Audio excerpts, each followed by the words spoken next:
तिरुपति लड्डू को नहीं विवाद भितर स्पष्टीकरण रखिछि मंदिर ट्रस्ट।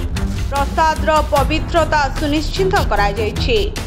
सामयिक पाई गाई घिओरे लड्डू प्रस्तुत हेबो बोली कहिछि तिरुमाला तिरुपति देवस्थान।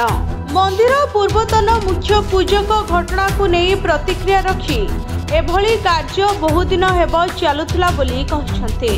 मंदिर रे प्रसाद रूपे दिया जाउथबा लड्डू रे पशु चर्बी माछ तेल मिसिथिबा नै रिपोर्ट आसिबा परे विवाद बढ़िबारे चलिछि।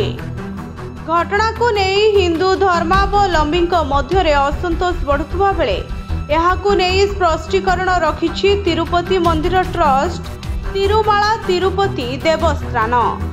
तिरुमाला तिरुपति देवस्थान कहिछि लड्डूर पवित्रता पुनः सुनिश्चित करा जायछि। मंदिर ट्रस्ट सामयिक पाई गाई घिओरे प्रसाद प्रस्तुत करा जाउछि। अपमिश्रण अभियोग परे प्रथम थर पई घिओर मान परीक्षा पई पठा जायछि।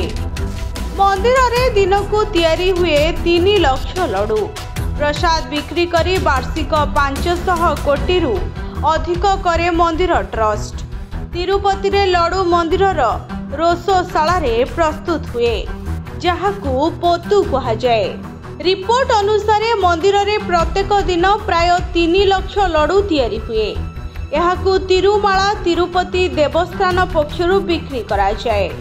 लड्डू बिक्री करी टीटीडी वार्षिक 500 कोटी टंका आय करे।